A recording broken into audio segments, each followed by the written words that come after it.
Mata Kuliah Administrasi Pertanahan. Topik ke-79 dari 90 topik. Tata Laksana Penatagunaan Tanah, bagian ketiga. Penyusunan Rencana Tata Guna Tanah Kabupaten, Kota. Tugas lain di bidang tata guna tanah adalah penyediaan data untuk penyusunan rencana tata guna tanah. Cara yang dilakukan untuk memperoleh data bagi keperluan penyusunan rencana tata guna tanah kabupaten, kota, berlainan dengan cara yang dipergunakan untuk memperoleh data penggunaan tanah yang diuraikan di atas. Adapun cara-cara yang ditempuh untuk memperoleh data tersebut sebagai berikut. Taraf 1. Petugas tata guna tanah di suatu kabupaten, kota melaksanakan kegiatan-kegiatan sebagai berikut. Tujuan survei pendahuluan adalah mendapat gambaran umum dari daerah yang dijadikan sasaran dengan jalan mengumpulkan fakta-fakta di lapangan. Dari fakta-fakta yang bersifat umum ini, kemudian dipilih salah satu masalah yang dominan untuk diadakan penelitian lebih mendalam atau detail. Di samping itu juga dikumpulkan fakta-fakta yang sangat diperlukan dalam menyusun rencana pembangunan daerah dan rencana tata guna tanah. Fakta-fakta dituangkan lebih lanjut dalam buku fakta daerah yang disebut buku A. Dari fakta-fakta yang dituangkan dalam buku A tersebut, sudah dapat dirumuskan arah pembangunan wilayah. Untuk mendapatkan data yang akurat dan bersifat menyeluruh, fakta-fakta yang dikumpulkan itu perlu dikaji dan dinilai melalui diskusi-diskusi dan seminar-seminar, baik di tingkat Direktorat Jenderal Agraria maupun di daerah yang bersangkutan. Hal-hal yang diseminarkan ataupun didiskusikan adalah masalah-masalah yang bersifat dominan. Taraf 2. Dalam rangka penyusunan rencana pembangunan daerah dan rencana tata guna tanah, petugas harus memperhatikan rencana pembangunan daerah kabupaten, kota tersebut dan kemudian menjabarkannya ke dalam jenis-jenis kegiatan dan tahapan pelaksanaan dalam suatu buku yang dinamakan Buku Rencana Pembangunan Kabupaten, Kota, atau disebut dengan Buku B. Taraf 3. Berdasarkan penjabaran kegiatan-kegiatan menurut jenis-jenis dan tahapan pelaksanaan seperti diuraikan dalam Buku B, selanjutnya direncanakan letak masing-masing kegiatan itu dalam peta kegiatan untuk jenis kegiatan yang sesuai dalam Buku C. Kumpulan-kumpulan peta kegiatan yang terdapat dalam Buku C yang diisi setiap tahun melalui urutan-urutan tersebut pada taraf 1 sampai dengan 3 disebut dengan Rencana Induk Tata Guna Tanah Kabupaten, Kota. Berdasarkan uraian di atas, dapat disimpulkan bahwa sebenarnya ada dua masalah pokok yang selama ini sering dicampur-adukan sebagai berikut. 1. Fakta daerah adalah data kekayaan daerah bersangkutan yang berwujud pada hal berikut. A. Sumber daya alam berupa fauna, flora, dan bahan-bahan mineral. B. Keadaan alam, topografi, dan ketinggian dari permukaan laut. C. Kekuatan ekonomi real, termasuk penggunaan tanah. Rencana pembangunan daerah yang baik adalah rencana yang bertumpu pada fakta daerah tersebut disesuaikan dengan kebutuhan masyarakat setempat dalam lingkup wawasan Nusantara. Dalam konteks inilah, orang awam sering salah paham, memandang fakta daerah yang sudah siap pakai sebagai rencana tata guna tanah. 2. Rencana penggunaan tanah atau penggunaan tanah secara berencana maksudnya adalah suatu tindak lanjut dari rencana pembangunan daerah yang memerlukan tanah. Rencana penggunaan tanah ini disusun dengan mengambil keterangan, data, dan informasi yang termuat dalam fakta daerah. Penggunaan tanah secara berencana adalah usaha untuk mencarikan tempat yang tepat berdasarkan tata guna tanah untuk melakukan kegiatan-kegiatan yang telah digariskan bagi kepentingan masyarakat luas atau untuk kegiatan usaha perorangan. Tujuan dari penggunaan tanah secara berencana adalah agar tanah direncanakan, dimanfaatkan, dan dipelihara kegunaannya sesuai dengan kemampuan dan fungsinya serta dicegah kerusakannya agar tercapai hasil guna setinggi mungkin dengan tetap mewujudkan adanya keseimbangan dan keserasian untuk berbagai macam keperluan. Tujuan penatagunaan tanah sebagaimana diuraikan di atas merupakan penjabaran dari ketentuan pasal 15 UU PA yang sekaligus diartikan bahwa pemanfaatan tanah juga harus disertai dengan pengawetan tanah. Dengan kata lain, kemanfaatan tanah itu bersifat lestari. Agar tanah itu dapat lestari kemanfaatannya, penggunaannya haruslah seimbang dengan kemampuannya. Oleh karena itu, kalau perlu kepada golongan ekonomi lemah diberikan bimbingan atau petunjuk teknis dan bantuan kredit agar mereka mampu memenuhi syarat-syarat penggunaan tanah sesuai dengan kemampuan tanah. Kemampuan tanah diartikan sebagai daya tampung tanah untuk melakukan kegiatan yang sesuai dengan keadaan fisik tanah dan unsur-unsur yang terkandung di dalamnya. Penggunaan tanah yang seimbang maksudnya adalah penggunaan sebagai hasil pemilihan dari sejumlah alternatif yang berasal dari kompromi antara keinginan yang tinggi dan hambatan-hambatan yang ada sehingga tingkatan yang bisa dicapai adalah penggunaan yang optimal. Dengan memperhatikan tujuan dan prinsip pembangunan dewasa ini yang lebih menekankan aspek pemerataan, Dapat dipilih suatu metode yang sesuai untuk mencapai tujuan dari penatagunaan tanah. Penatagunaan tanah mencakup baik penggunaan tanah di wilayah perdesaan maupun di wilayah perkotaan yang saling berkaitan. Dengan memperhatikan topografi dan pemusatan penduduk, wilayah secara wajar dapat dibagi menjadi jalur pemeliharaan tanah, jalur konservasi, pengawetan tanah, dan jalur pembangunan yang masing-masing mempunyai fungsi tertentu bagi kesejahteraan penduduk dan bagi stabilitas nasional. Penggunaan tanah secara berencana mengandung arti usaha pencarian tempat yang tepat berdasarkan tata guna tanah untuk melakukan kegiatan-kegiatan yang telah digariskan bagi kepentingan masyarakat luas atau untuk kegiatan usaha perorangan.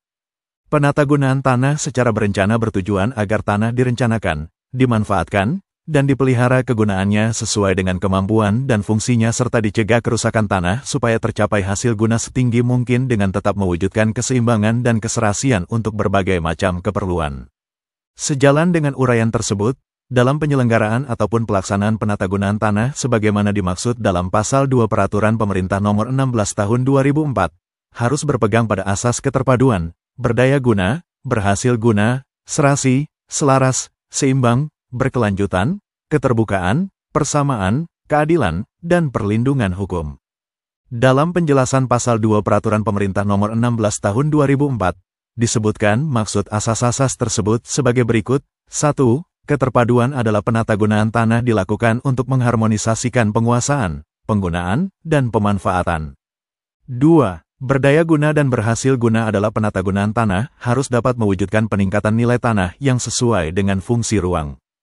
3. Serasi, selaras, dan seimbang adalah penggunaan tanah menjamin terwujudnya keserasian, keselarasan dan keseimbangan antara hak dan kewajiban masing-masing pemegang hak atas tanah atau kuasanya sehingga meminimalkan benturan kepentingan antar penggunaan atau pemanfaatan tanah. 4. Berkelanjutan adalah penggunaan tanah menjamin kelestarian fungsi tanah demi kepentingan antar generasi. 5. Keterbukaan adalah penatagunaan tanah dapat diketahui oleh seluruh lapisan masyarakat. 6. Persamaan, keadilan, dan perlindungan hukum adalah dalam penyelenggaraan penatagunaan tanah tidak mengakibatkan diskriminasi antar pemilik tanah sehingga ada perlindungan hukum dalam menggunakan dan memanfaatkan tanah. Pendapat Johara T. Jayadinata juga dapat menjadi pertimbangan dalam pelaksanaan penatagunaan tanah yang menurutnya terdapat beberapa faktor yang menjadi penentu dalam tata guna tanah berikut. 1. Perilaku masyarakat atau social behavior. Firi mengemukakan bahwa terdapat nilai-nilai sosial dalam hubungan dengan penggunaan tanah yang berhubungan dengan kebiasaan, sikap moral, pantangan, pengaturan pemerintah, peninggalan budaya, pola tradisional, dan sebagainya. Tingkah laku atau tindakan manusia menunjukkan cara bagaimana manusia atau masyarakat bertindak dalam hubungannya dengan nilai-nilai dan cita-cita mereka. Tindakan manusia dalam tata guna tanah disebabkan oleh kebutuhan dan keinginan manusia yang berlaku, baik dalam kehidupan sosial maupun dalam kehidupan ekonomi. 2. Kehidupan ekonomi. Dalam kehidupan ekonomi, daya guna dan biaya adalah penting. Oleh sebab itu, diadakan pengaturan tempat sekolah supaya ekonomis, program rekreasi yang ekonomis dalam kaitan dengan pendapatan per kapita, dan sebagainya. 3. Kepentingan umum. Kepentingan umum yang menjadi penentu dalam tata guna tanah meliputi kesehatan, keamanan, moral, kesejahteraan umum, termasuk kemudahan, keindahan, kenikmatan, dan sebagainya. 4. Beberapa standar. Terdapat sejumlah standar, pedoman, baku yang dapat digunakan dalam penatagunaan tanah. Sejumlah standar baku itu antara lain lokasi, luas, dan keadaan bagian wilayah serta kerapatan penduduk yang telah ditentukan untuk tiap wilayah. Untuk sampai pada suatu perencanaan yang matang dalam pengembangan tata guna tanah, perlu dilakukan sejumlah langkah berikut. 1. Keterpaduan antar instansi sehingga tidak lagi berpikir secara sektoral. 2. Berbagai kendala yang harus diatasi seperti tidak meratanya penduduk di seluruh Indonesia, terutama di pulau-pulau tertentu sehingga tidak mungkin penerapan yang seragam dari tata guna tanah tersebut. Sebaliknya, perkembangan kota-kota karena urbanisasi, baik karena tidak adanya lapangan kerja, fasilitas sosial yang lebih baik di kota-kota, maupun perencanaan permukiman kota yang belum mengacu pada pembatasan pembangunan perumahan. Keamanan dan ketenangan yang sudah terganggu di perdesaan dan fasilitas pendidikan yang tidak merata di seluruh Indonesia. 3. Berbagai produk hukum yang meninjau dari sesuatu objek yang berlainan solusinya. 4. Belum ada daftar yang mantap atas seluruh aset yang ada, seperti hak-hak atas tanah yang ada, jenis-jenis hak, kemampuan dari tanah-tanah tersebut, dan penggunaannya yang belum tertib. Masih tidak teraturnya penggunaan tanah, adanya industri di daerah permukiman, dan sebagainya. 5. Keterkaitan antara perpajakan dan permukiman yang belum terbina dengan baik. Di satu pihak, perpajakan berusaha mendapatkan pajak yang sebanyak-banyaknya. Di sisi lain, rakyat golongan menengah dan kecil tidak dapat membayar pajak tersebut sebagai akibat inflasi dan penurunan nilai uang yang mereka terima. 6. Perkembangan industri yang mempergunakan tanah-tanah pertanian subur dan berdampak mengganggu keswasembadaan pangan nasional, termasuk industri pariwisata dan permukiman mewah yang mempergunakan tanah-tanah yang seyogianya sebagai wadah penampungan air dan sebagai tempat resapan air. Dengan melaksanakan asas dan tujuan yang terkandung dalam pelaksanaan penatagunaan tanah, diharapkan akan tercapai tertib hukum pertanahan yang meliputi hal berikut. 1. Tertib administrasi pertanahan yang dititikberatkan pada berikut ini. A. Tersedianya peta dan data penggunaan tanah serta keadaan sosial ekonomi. B. Tersusunnya data dan daftar pemilik tanah serta tanah kelebihan dari batas maksimum yang ditentukan dan tanah abseti. C. Pengukuran tanah desa demi desa dalam rangka penyertifikatan hak atas tanah. D. Mempercepat proses pelayanan di bidang pertanahan. 2. Tertib penggunaan tanah yang diarahkan untuk hal berikut. A. Menumbuhkan pengertian mengenai arti penting penggunaan tanah secara berencana dan sesuai dengan kemampuan tanah. B. Menyusun rencana penggunaan daerah tingkat nasional dan daerah. C. Menyusun petunjuk teknis tentang peruntukan dan penggunaan tanah perdesaan dan perkotaan serta prosedur pembuatan rencana tata guna tanah. D. Melakukan survei sebagai bahan pembuatan peta penggunaan tanah dan peta daerah-daerah kritis. 3. Tertib pemeliharaan tanah dan lingkungan hidup yang diarahkan pada berikut ini. A. Kesadaran masyarakat bahwa pemeliharaan tanah termasuk menambah kesuburannya merupakan kewajiban setiap pemegang hak atas tanah. B. Memberikan fatwa tata guna tanah setiap ada permohonan hak atas tanah. Demikianlah materi topik ke-79, Administrasi Pertanahan. Channel ini akan sangat membantu pemahaman mahasiswa yang sedang kuliah di berbagai perguruan tinggi, dan wawasan bagi masyarakat umum. Untuk pemahaman yang lebih baik, putar dan dengarkan video tutorial berulang-ulang.